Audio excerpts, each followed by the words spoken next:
Hey there, and welcome back to Utility Sports. If you do enjoy baseball news, here is the place to subscribe if you enjoy all things MLB related. We have some breaking news. George Springer has signed with the Toronto Blue Jays. The deal is almost official. Obviously, the Mets were still in on it, but ultimately, in the end, we have the Toronto Blue Jays coming out on top in the George Springer sweepstakes.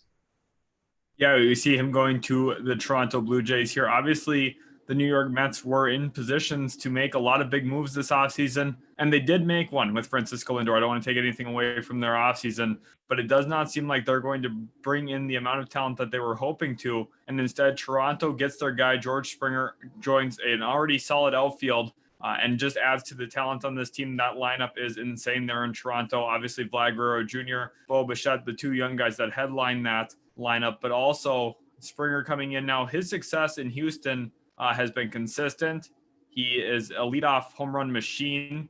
Honestly, I think that's one of the most needed things there for Toronto is you get a true leadoff guy in Springer, a quality fielder, and something that is going to be really valuable for them. Austin, looking at that believed price tag of over $125 million, you think that's probably over what, 5 years, maybe six? Yeah, very likely it's probably going to be around that 5 year mark. I just think that George Springer is going to command a ton of money. Obviously, if we take a look here at John Heyman's latest tweet, all signs pointing to the Jays landing Springer. They have a $125 million bid to this point. Deal is close. Obviously, the Mets could rally at this point.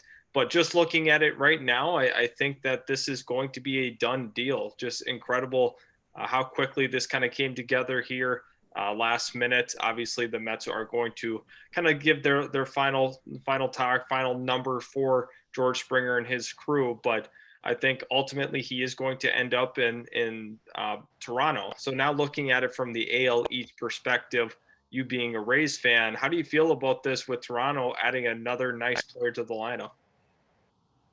Yeah, this is something that I was actually very concerned about with the possibility of Springer going there. Toronto has a lot of momentum as they continue to build their team. They're very young. They took a lot of steps forward last season. They continue to do so now, adding George Springer. I think that they are going to be a real threat in the AL East moving forward. I think my Rays took a step back moving Blake Snell this year. Not necessarily for the long term. I think that they got a pretty good package for him, but for the short term, they definitely did take a step back. The Yankees weren't quite what they were supposed to be last season. Obviously, still were a good team, just not necessarily that title contending team. And now you see the Blue Jays getting aggressive. The AL East is going to be really strong. Yet again, the Red Sox are probably going to bounce back a little bit depending on what they do with Benintendi. That'll be something to watch as well. But here are the Blue Jays. They're making serious moves. George Springer is one of the best free agents available, and they landed him. And this is one of the first times, too, that we see Toronto really being able to land that star free agent. Obviously, not the most marketable situation out of the country for a lot of these guys. Springer does decide to go there, though. I think that's really good. First of all, for the MLB, because the Toronto Blue Jays are going to be extremely relevant. Depending on where they play this year with COVID, that'll be interesting. But also, it really makes a more competitive AL East. I think that's good for the MLB, and I think that George Springer is going to be an absolute beast there in Toronto. Yeah, the AL East is going to be tough once again, like it always seems to be. Obviously, Baltimore's not there yet, but their future is starting to get a little brighter. Boston's still trying to really figure themselves out. Obviously, they've been kind of crumbling after moving Mookie Betts, and you also have to look at the Rays. Obviously, a World Series contending team probably again this year. You have the Yankees once again, who are going to be around. They're always around. And Toronto, I think Toronto has really put themselves in a buying position once again. Obviously, they've been trying to collect some assets, but now they are going to be going in buying mode, going through the season. I think at the trade deadline, this is a team that's going to be a borderline playoff team, and they're going to really have to make a big push at the deadline. So ultimately, they will likely be buyers once we get around to that trade deadline. They're going to continue to add some pitching. I really hope for Toronto's sake they do address a little more of the bullpen as well.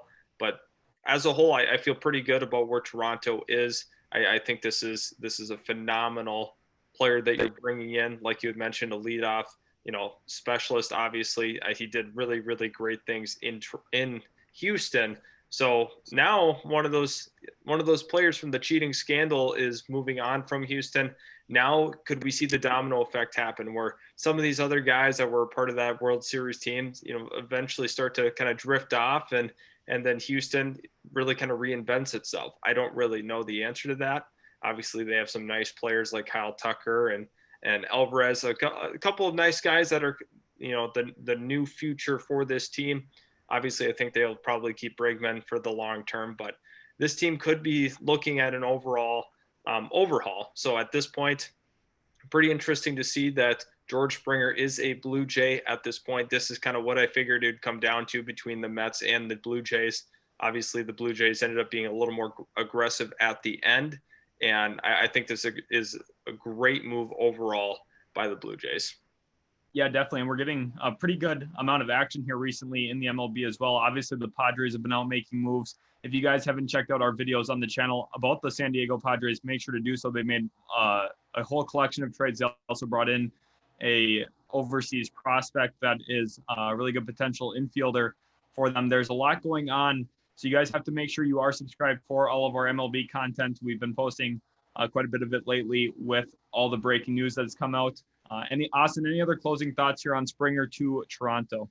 Yeah, I think we pretty much covered it all. I think this is a great move for Toronto. Obviously, they're going to have to pay up. I'm interested to see that final number. We have to remember that George Springer is not the youngest player, right? Because I think he's about 31 right now. I'm not exactly sure on his exact number in terms of age. We can actually look that up right now here and just make sure we have that number. Yep, he is 31 years old. Obviously, if this ends up being a 5-6 year deal, we have to remember that is going to extend all the way through, right? He's going to be, 36 years old likely when this deal is done, or 37. Right. It really depends on the term of it, but we're not exactly sure how that production is going to be the last couple of years, but obviously in baseball, that's not as crucial as other sports, but still you have to keep that in the back of your mind. Obviously he's going to be being paid like a top tier player with this deal. So, a little bit of buyers beware. One thing too, I want to jump in real quick. There's a lot of credit due to the Blue Jays management and also their ownership. During this whole process, we had seen them move on from Marcus Stroman, bring in prospects back from the New York Mets. They've really built up that team. They have a strong foundation there. They've hit on draft picks like Bo Bichette, Vlad Guerrero Jr., and the other ways that you add prospects. But now you see them also being willing to go and spend money in free agency to get even more talent. And this is coming in a year where they didn't make a lot of revenue, not having fans. And likely this year, probably the start of it, not going to have a lot of fans yet again. They still went out and paid. This is a smart move for the Toronto Blue Jays, and I like their aggression in free agency. We have to go back. We do have a number finally, and it should be popping up. There it is. 6 years for $150 million. Wow. You talk about paying. They did just that. They did. That is an average value of $25 million on the dot there for George Springer. That's probably the high end too of what I would have thought he would have gotten.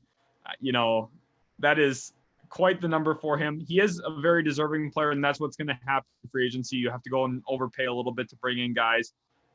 Toronto did that. Again, credit to the front office, credit to ownership there for being willing to put out money for a player like of his caliber in free agency. It's not very often you see Toronto really attracting a lot of free agent guys. They had to go in, get George Springer. They're a much better team going into next year. And the AL East is going to be very competitive. Remember, Chris Sale might come back this year too. It sounds like Boston's going to ease him into things. So it looks like the AL East is going to shape up to be heavily competitive at the top. Absolutely. Thanks everybody for tuning in. Once again, let us know in the comment section below. Was this deal worth it, or do you think this was an overpay? Do you think this contract could look bad as it progresses throughout the entirety of it? Thank you again for tuning in. Also, don't forget to drop a like. We would really appreciate your support. Thank you so much for tuning in, and we'll see you in the next one.